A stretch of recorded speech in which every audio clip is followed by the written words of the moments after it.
Hello everyone, welcome to Mahindra's Bareilly branch.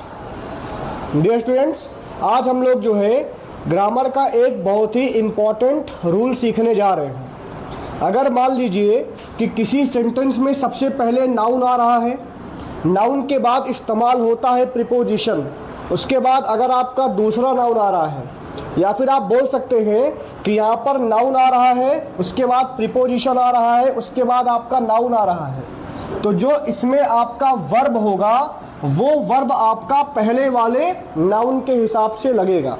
अगर आपका पहला वाला नाउन सिंगुलर है तो जो हम वर्ब लगाएंगे वो आपका क्या लगेगा, बोलो, सिंगुलर लग जाएगा।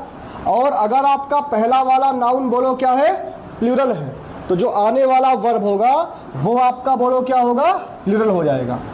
जैसे यहाँ पर लिखा हुआ है कि the students of this batch is और आर स्मार्ट। अब आप देखोगे यहाँ पर जो तुम्हारा पहला वाला नाउन है वो बोलो क्या है, स्टूडेंट्स है। उसके बाद ऑफ आपका बोलो क्या है, प्रीपोजिशन है। उसके बाद जो आपका दूसरा नाउन है वो बोलो क्या है, दिस बैच।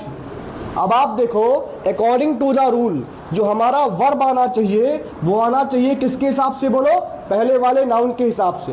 पहला वाला नाउन यहाँ पर प्लूरल है, इसीलिए हम जो है वर्ब यहाँ पर क्या लगाएंगे, बोलो, आर लगाएंगे। इसी प्रकार के एक सेंटेंस है कि the situation of Ram and Shyam is और आर सेम। अब आप देखो इस सेंटेंस में भी पहला तुम्हारा जो सब्जेक्ट है वो बोलो क्या है, सिचुएशन है। ऑफ तुम्हारा बोलो क्या है, प्रीपोजिशन है।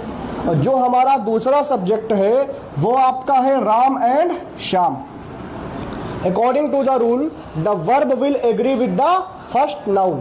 अब आपको पता है पहला नाउन तुम्हारा बोलो क्या है, सिचुएशन है, जो कि तुम्हारा सिंगुलर है, इसीलिए यहाँ पर जो हम वर्ब लगाएंगे वो बोलो क्या लगाएंगे, इज लगाएंगे। और आपको ध्यान रखना है कि अगर आपका सब्जेक्ट है सिंगुलर तो आने वाला जो वर्ब होगा वो क्या होगा, सिंगुलर होगा। और अगर आपका सब्जेक्ट है प्लूरल तो आने वाला जो तुम्हारा वर्ब होगा वो बोलो क्या होगा, प्लूरल होगा। तो ऐसे ही जो है डेली बेसिस पे ग्रामर के रूल्स को सीखने के लिए इस पेज को फॉलो करिए। धन्यवाद।